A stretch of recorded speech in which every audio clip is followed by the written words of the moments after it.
O programa que será exibido a seguir é de total responsabilidade de seus produtores e idealizadores. Olá, muito boa noite para você. Vamos aos destaques do Jornal da Fonte. Polícia prende ladrão suspeito de trocar mercadorias roubadas por drogas. Polícia investiga esquema de falsificação de carteira de motorista em Goiás. Trânsito mata mais jovens em Goiânia. A constatação é da SMT que lança campanha contra a combinação álcool e direção. E ainda, empresas de ônibus justificam má qualidade no serviço, alegando dificuldades financeiras. As principais notícias do dia você confere agora no Jornal da Fonte.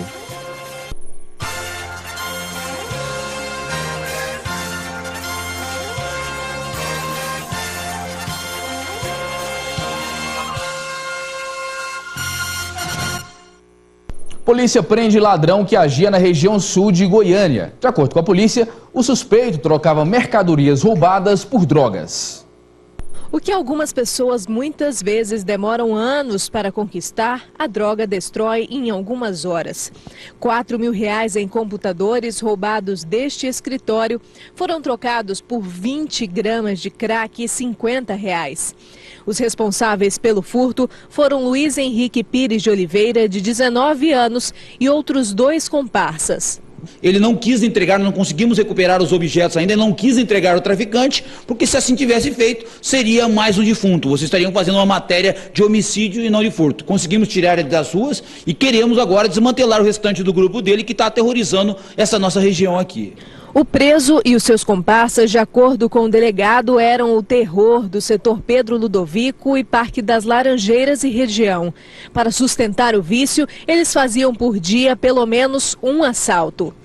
Chegavam armados e, como estão sob efeito da droga, se a vítima manifesta qualquer reação, eles matam. Então a gente recomenda que as pessoas não reajam, né, e isso é o que a polícia tem falado, né, as ruas estão infestadas de criminosos viciados e que com essa circunstância colocam em risco a vida das pessoas. Ainda sob o efeito do crack, Luiz negou os crimes e ainda tirou sarro com a cara dos repórteres. Não tem quadrilha, não sou ladrão, eu trabalho, tenho serviço fechado, só isso. Não sei. O que você estava fazendo lá nessa mata? Que mata, moço? Você está doido, é? Você não vai mais droga? Eu que fumo, vocês que ficam doidos, parece, velho. Demais, né? E a polícia investiga um grupo suspeito de falsificação de carteira de motorista. O esquema foi descoberto após uma abordagem do Batalhão de Patrulhamento Rodoviário da Polícia Militar na GO 070. Dos 4 detidos, 3 são suspeitos de integrar o esquema de falsificação.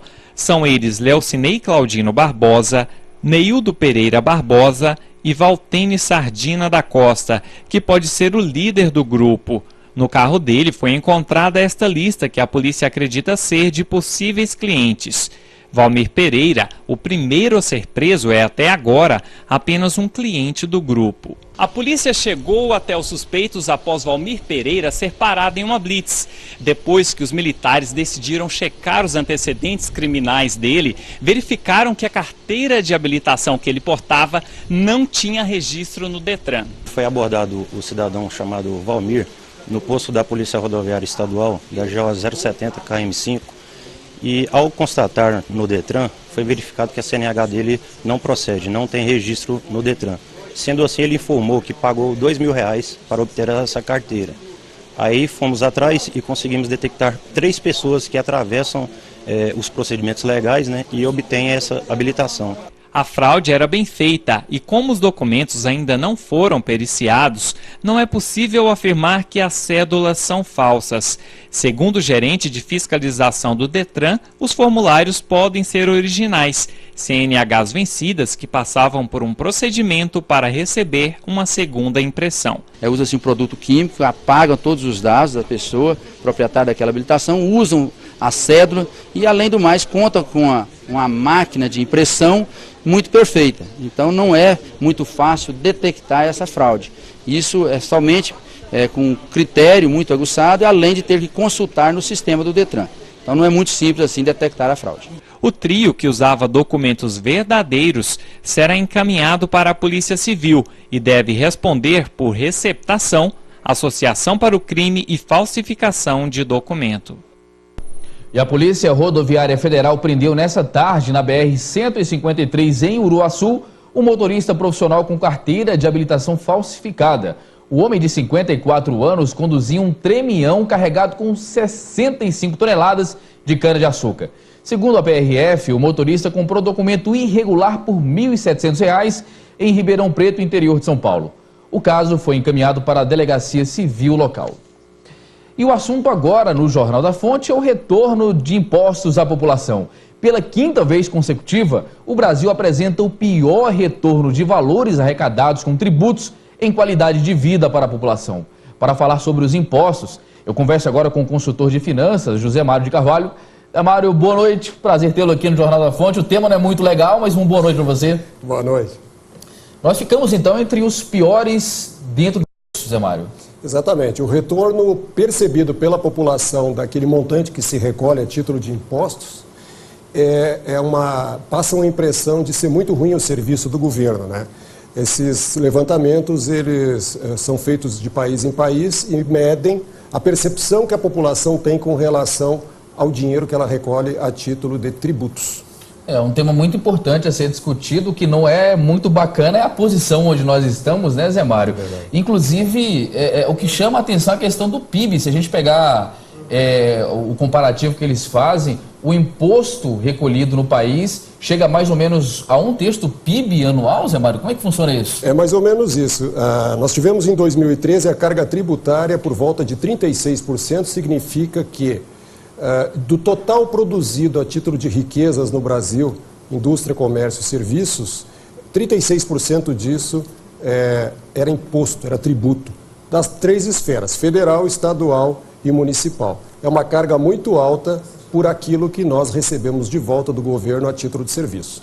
Nós temos também, porque não adianta estarmos entre apenas as maiores economias do mundo. É preciso verificar a qualidade de vida e existe um índice chamado IDH, Índice de Desenvolvimento Humano, onde se mensura essa qualidade de vida. Como que os impostos, Zé Mário, poderia elevar aqui no Brasil esse índice para a nossa população?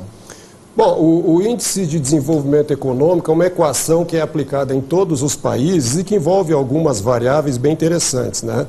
Expectativa de vida ao nascer, quanto aquela criança tem de possibilidade de ficar vivo, né? Quantos anos ela vai viver, o nível de educação e o PIB como indicador de padrão de vida. O que este produto que esse país produz traz em benefício para a população. Então é feito esse cálculo dessa equação, uma divisão, e nós estamos sempre entre a metade da tabela para baixo. O nosso índice de desenvolvimento humano é baixo comparado com o potencial que o Brasil tem. É possível a gente citar quais são os impostos aí que mais problematizam a vida do brasileiro? Olha, eu acredito que o imposto que mais massacra a renda do brasileiro é o ICMS, porque ele é cobrado na aquisição de bens de consumo, de alimentação, esse tipo de coisa, e ele é um imposto cobrado em cadeia. Você compra, revende, ele está de novo ali e não é percebido, ele está embutido no preço final dos produtos. Então, o ICMS, para mim, eu entendo que seja, talvez, um dos 2 piores impostos. O outro, eu diria que é o imposto de renda, mas por um outro motivo. O governo costuma arrecadar e costuma descontar, principalmente o trabalhador, mais do que o trabalhador deveria pagar. E aí faz o acerto de contas nas restituições no ano seguinte. Essa restituição significa que aquele valor que você vai receber a título de devolução do imposto de renda foi um imposto a mais que você pagou no ano anterior e que o governo agora está lhe devolvendo com uma correção mínima. Inclusive nós estamos aí na era no Brasil dos reajustes, dos constantes reajustes no preço dos combustíveis. É só olhar em qualquer posto de combustível que a gente consegue notar isso, nosso telespectador consegue notar isso. Como que é calculado o imposto nos combustíveis, Zé Mário? Bom, os combustíveis, assim como vários outros produtos, eles têm impostos de diversos níveis, né? Os federais, os estaduais e, eventualmente, algum imposto municipal na prestação de serviço, que é repassado também no posto revendedor, o ISS-QN. Nós temos hoje, existe uma distorção, uma divergência com relação aos valores, né? Se você pegar uma nota fiscal, um ticket fiscal de algum posto de combustível aqui de Goiânia, você vai ver uma taxa inferior a essa que eu vou dizer aqui. Mas é que não estão computados aqueles impostos que já vêm embutidos na fatura quando se adquire o combustível da distribuidora. A ideia é de que no Brasil hoje a gasolina tenha uma carga tributária por volta de 53%. 53% do seu preço é imposto. A título comparativo, a gasolina nos Estados Unidos tem 13% de impostos. Então isso demonstra o quanto o consumidor brasileiro é penalizado quando adquire bens e serviços. Agora, essa mesma pesquisa, Mário, diz que apesar dos Estados Unidos ter uma carga tributária também grande, lá o retorno para a população, esse retorno em forma de qualidade de vida, é grande também, né? E nós temos um paradoxo entre o Brasil e Estados Unidos. É melhor, a qualidade lá é superior, né? Apesar da crise, né? Apesar de crise, de tudo. Porque a percepção que o americano tem com relação ao serviço que o seu governo oferece já foi melhor, mas continua alta. O que é, enfim, um imposto? Por que eles são tão altos? No Brasil, principalmente. Vamos pegar a nossa realidade. O imposto, ele é um recolhimento que o consumidor e as empresas fazem para custear os gastos públicos com saúde, com segurança, com educação, transporte, cultura, além dos salários de todo o funcionalismo das 3 esferas, né? Nós estamos falando do executivo, do legislativo e do judiciário. O meritíssimo lá do Tribunal de Justiça é pago com o seu imposto. O seu senador, o seu deputado federal é pago com o seu imposto. Então, todas aquelas despesas que aparecem no legislativo, em qualquer esfera, seja federal, seja estadual ou até municipal na Câmara de Vereadores, é o seu imposto que está pagando. Por isso que a carga é tão alta e por isso que ele se perde, por ser um valor muito grande, ele se perde nos meandros aí e retorna de forma bem deficiente para a população. Tem algum produto, Zé Mário, que é isento de imposto? Olha, eu procurei. E deixa aqui um desafio até para algum tributarista que possa vir nos auxiliar. Eu acredito que não. Porque nós encontramos, por exemplo, declarações da Presidência da República dizendo que tirou a tributação federal sobre os itens da cesta básica. Mas existem os impostos estaduais e os municipais, né? Então, quer dizer, eu acho que um produto com taxação zero pura nas 3 esferas eu não consegui encontrar. Se alguém puder nos auxiliar, que eu faça, né? Eu acho que não existe no Brasil. É por isso que o impostômetro que fica lá em São Paulo, que mede, né, não para. A Associação Comercial de São Paulo tem um instrumento que mede o recolhimento em tempo real dos impostos do Brasil. Às 17 horas, foi quando eu terminei essa matéria aqui para trazer para vocês, o impostômetro cruzava 474 bilhões e 200 milhões de reais de impostos recolhidos no Brasil até hoje, às 17 horas. É muito dinheiro. Nós vamos chegar perto de 2 bilhões esse ano. Muito dinheiro. Zé Mário, consultor financeiro, muito obrigado pela explanação dessas informações relevantes sobre nossa economia, impostos, entre outras questões. Uma boa noite para o senhor. Boa noite e até a próxima.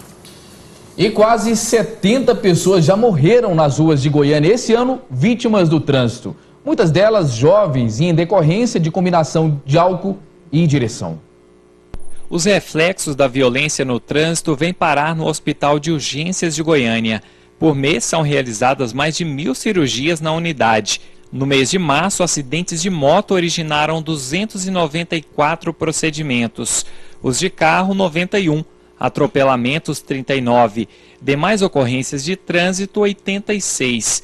470 no total. Quase metade de todos os acidentes que geram necessidade de cirurgias, que são as quedas, acidentes de trabalho e armas de fogo, por exemplo. Dos acidentes de trânsito, o que tem mais acidentados são os acidentes de moto, né? São os motociclistas. Então nós temos aí uma média, para falar números redondos, de 1.000 cirurgias mês, certo? Dessas 1.000 cirurgias, a gente tem em torno aí de quase 700 cirurgias de acidentes de trânsito. E dessas 700 cirurgias, 80%, ou seja, umas 540, 550 cirurgias, são de acidentes de moto. Em Goiânia, só este ano já morreram 67 pessoas, a maioria na faixa etária dos 19 aos 45 anos, segundo dados da Delegacia de Investigação de Crimes de Trânsito. E o álcool está entre os fatores que mais preocupam. Motoristas apostam na impunidade para não ter que arcar com as penas da lei, que pode ser multa de R$ 1.915, mais suspensão do direito de dirigir por 1 ano, ou até pena de 6 meses a 3 anos, dependendo da quantidade de álcool ingerida. Um detalhe que preocupa as autoridades é que os jovens têm o comportamento de beber e dirigir. Nós temos aí cerca de 21% dos acidentes com mortes hoje que envolvem jovens, e a maioria deles são em virtude do consumo de bebida alcoólica e a direção. Essa mistura é letal, né? E veja a seguir, empresas de ônibus justificam má qualidade do serviço alegando dificuldades financeiras. Continue aqui na Fonte, nós voltamos já.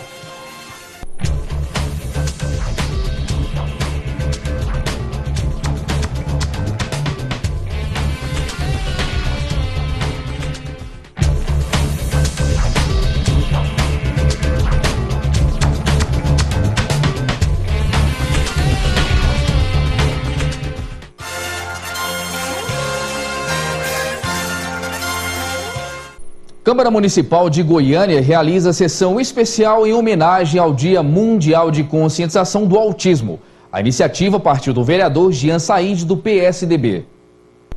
A sessão foi presidida pelo vereador Dr. Jean Said, do PSDB, e serviu para homenagear presidentes de associações de apoio ao autista, pais e portadores da síndrome, como forma de ressaltar a importância de informar sobre a questão. Nós queremos dar à Associação dos Pais e Amigos dos Autistas e também dos Autistas de Goiânia, também a Associação dos Autistas, esse reconhecimento que tem na sociedade de estar sempre cuidando e levando mais conhecimento, que é o que nós queremos nessa noite, sobre o autismo.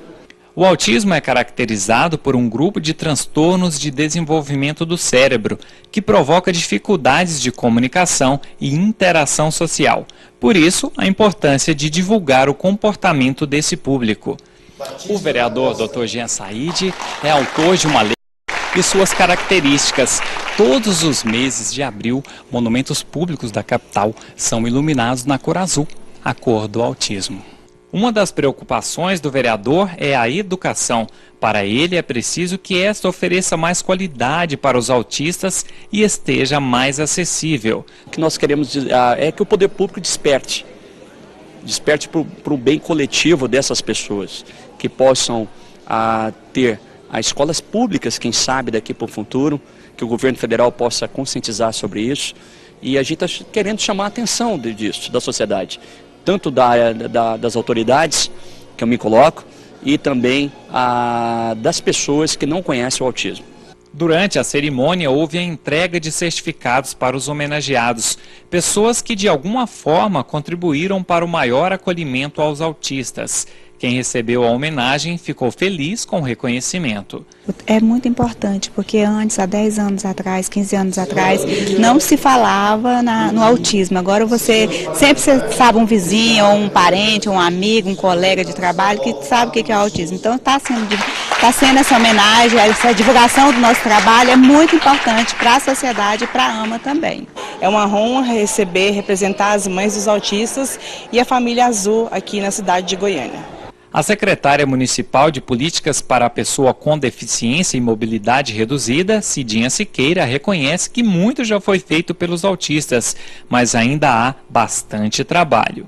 A gente entende que é preciso derrubar ainda muitos muros, muitas barreiras que impedem ainda as pessoas com deficiência autista estar inserida na escola, no trabalho, no lazer, enfim, em todos os espaços sociais.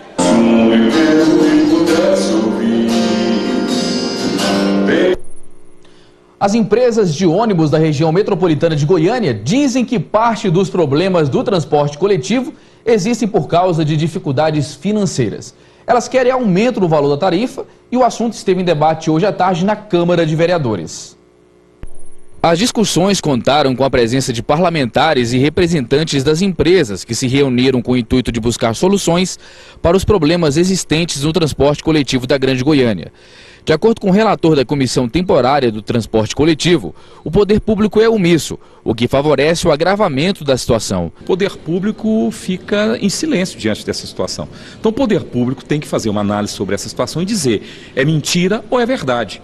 Porque ele tem que tomar posições diante disso. O que não pode é o poder público fazer de conta que esse problema não existe, e deixar o transporte como está hoje. Porque exatamente por essa situação que as empresas alegam prejuízo, elas estão fornecendo hoje um serviço serviço de péssima qualidade. Então, quer dizer, o poder público não fala nada, fica omisso, e aí nós temos como resultado, como consequência, uma situação do transporte, uma situação de péssima qualidade. Para o CETRANSP, as empresas de transporte coletivo passam por problemas financeiros e juntas possuem um déficit mensal de 17%. Segundo Décio Caetano, vice-presidente do órgão, é possível que a tarifa não sofra reajuste nos próximos meses, desde que o poder público assuma os gastos dos passageiros que possuem gratuidade no uso do transporte coletivo. Quem paga a gratuidade do estudante, quem paga a gratuidade do idoso, do deficiente, são os usuários que pagam a tarifa integral.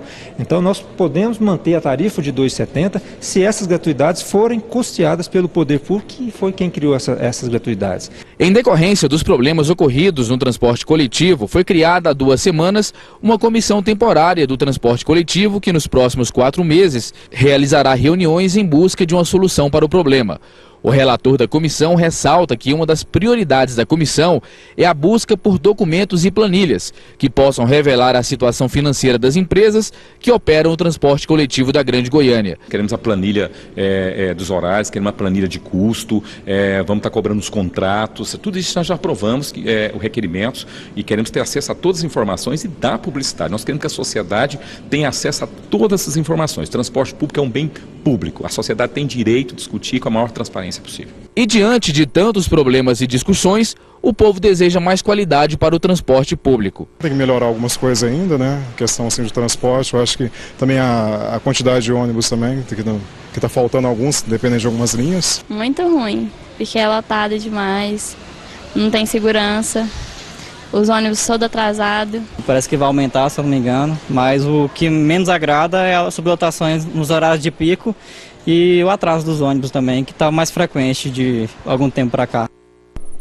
E você já ouviu falar em ginástica cerebral? Pois é, essa prática para o cérebro é uma alternativa eficaz que promove a longo prazo o bem-estar do aluno. Os benefícios vão desde a agilidade de raciocínio à autoestima. Para falar mais sobre esse assunto, eu converso agora com a pedagoga Érica Vilela, diretora do Método Supera. Érica, boa noite, é um prazer recebê-la aqui no Jornal da Fonte. Boa noite, Segismar, boa noite a todos os telespectadores. Muita gente nem ouviu falar sobre ginástica cerebral, Érica. O que é então, de fato, a ginástica cerebral? Bom, a ginástica cerebral, ela é um conjunto de práticas e técnicas, né, para a gente estimular o nosso cérebro e conseguir desenvolver habilidades que já são nossas, né? Mas muitas vezes a gente não sabe como desenvolver isso. Então a ginástica cerebral, ela vem com esse intuito de melhorar a nossa capacidade de raciocínio, de memória, concentração, foco. Então esse é o objetivo da ginástica cerebral.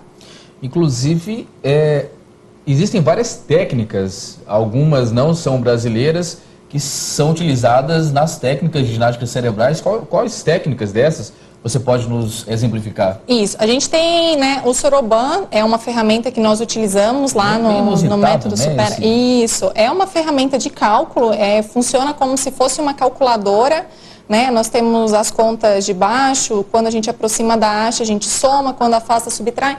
Então, essa é uma ferramenta que a gente utiliza para trabalhar, principalmente a concentração, o foco, a habilidade de raciocínio,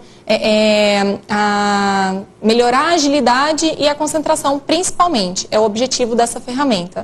Trabalhar a memória, quando trabalha com o cálculo mental também, então ele vai ajudar em vários aspectos. Isso aqui é voltado para quem quer aprender matemática, Érica? Não necessariamente. O objetivo do Abaco, ele não é ensinar matemática para a pessoa, né? O objetivo do Abaco é estimular realmente o cérebro. Então, a pessoa vai começar a desenvolver essa ferramenta, ela vai trabalhar com técnicas para melhorar a concentração, a agilidade de raciocínio, e a partir disso ele vai desenvolver também a memória, né, que são outras habilidades. Então, assim, a matemática, ela vai entrar só como as 4 operações, mas não necessariamente um estudo aprofundado da matemática.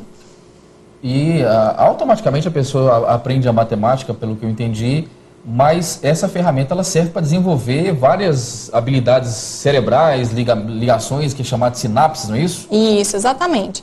O Soroban, ele vai ajudar, né? Toda vez que você aprende algo novo, você está criando uma nova sinapse no seu cérebro.